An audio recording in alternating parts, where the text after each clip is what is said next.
Welcome to the Metal Prognosis. My name is Lee, and on today's video, we are looking at the 11 rack that I've got set up, turned on behind me, and plugged in the computer, ready to go behind me as well. And what I'm keen to do is to see the sounds that we get out of that when matched up with the Fortin 33 here. So let's see how much this little bad beast here is going to boost up an already pretty rad effects unit.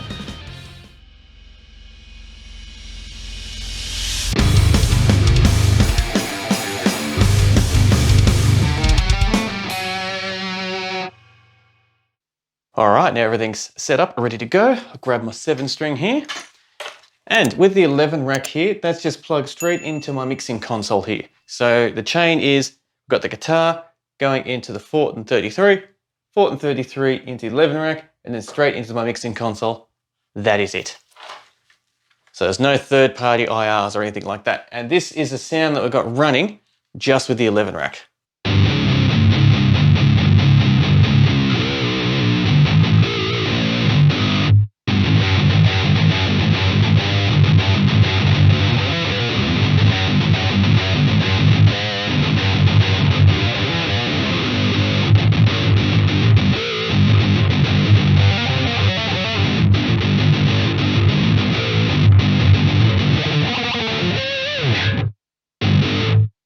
So not too bad, but just a little bit muffled in the bottom end there, which is very common with low tuning guitars and 7-strings, where sometimes the lower frequencies get a little bit muffled and you lose some of the definedness in your actual performance. So let's turn this 33 on and see what magic can happen. So I'll start off about there-ish, and we'll slowly just bring it up and see the effect.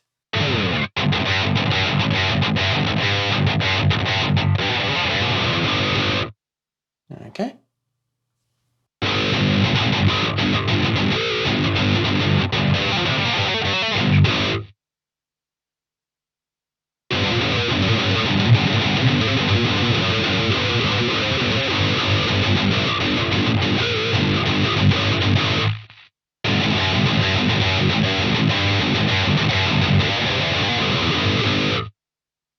So it's definitely having a big impact on the actual overall sound.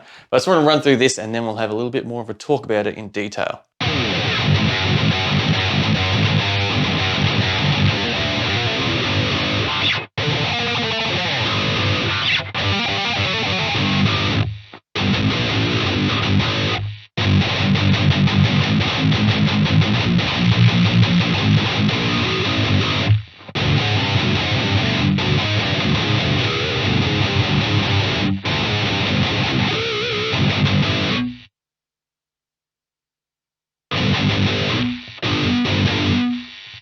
Now we're getting a lot of that signal coming in post me actual playing, so that unwanted noise.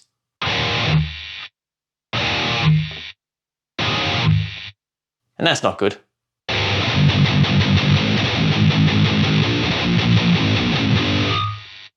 So there is normally the sweet spot that I like to have this pedal.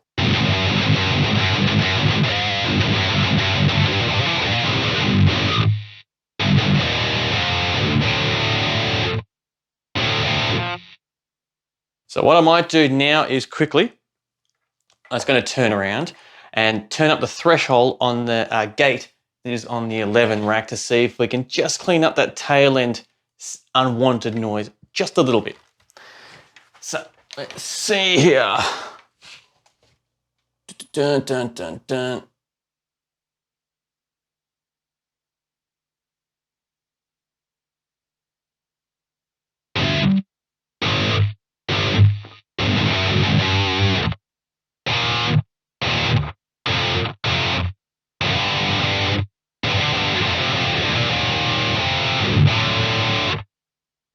That's much better, much better. Okay, so now let's have a quick chat about this, because this is sounding pretty cool.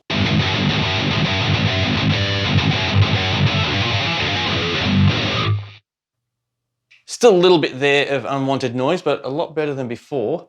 and I might clean it up just a little bit more just before I do the jam, so it's easy to edit and to go through and be more pleasant. So let's do a quick A/B before and after with this pedal so we can get a nice gist of it.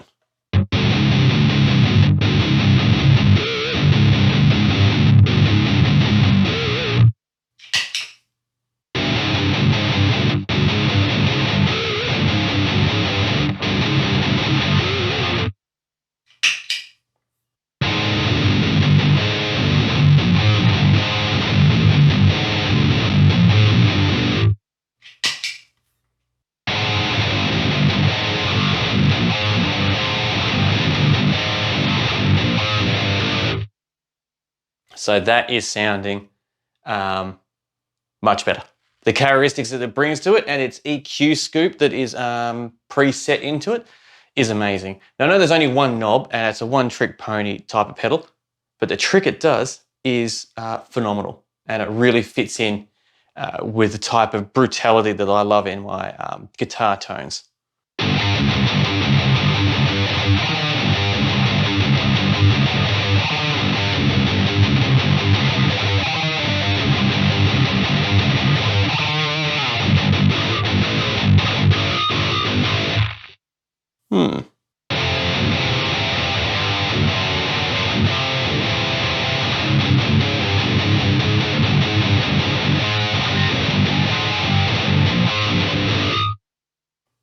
Yeah, that's sounding really, really cool. So, I mean, I could sit here and just keep jamming. That's no problem.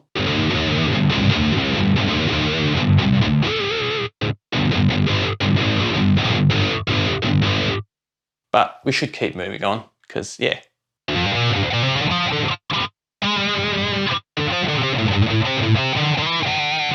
That is a really good sign of me pushing the threshold too much on the gate, how some of those notes are starting to cut off a bit. So it's definitely a bit of fine tuning going backwards and forwards to make sure you get that nice sweet spot.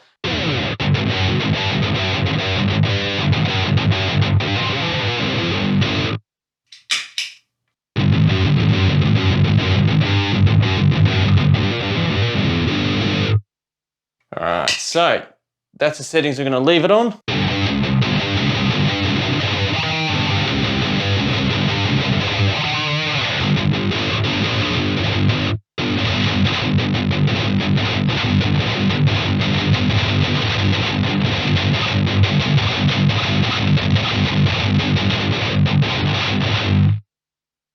Sounding really cool, I like it.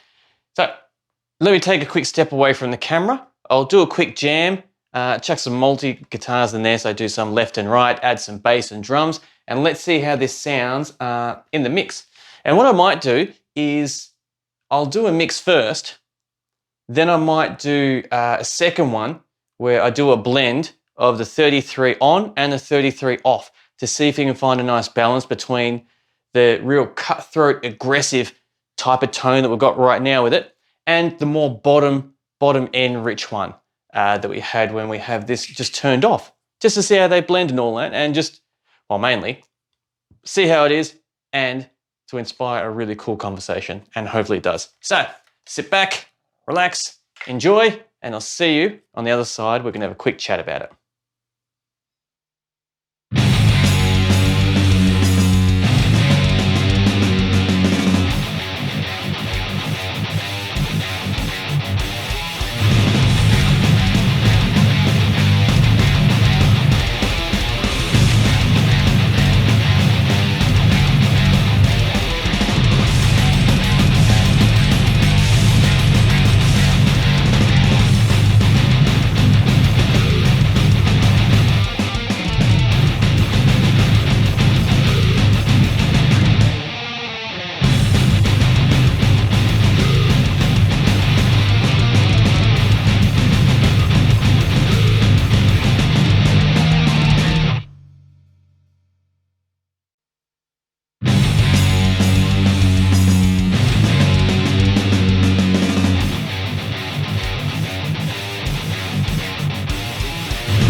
time for some final thoughts of matching up the Fortin 33 here with the 11 rack unit that I've got set up back there. So firstly, the 11 rack, I still think is very, very useful. It's very relevant, and I still reckon you can use it in modern recording, even just isolated by itself without having to add any third-party IRs and that. You still can, which will make it definitely different. Some might say better, some might say the same, but definitely by itself is still really, really cool and powerful.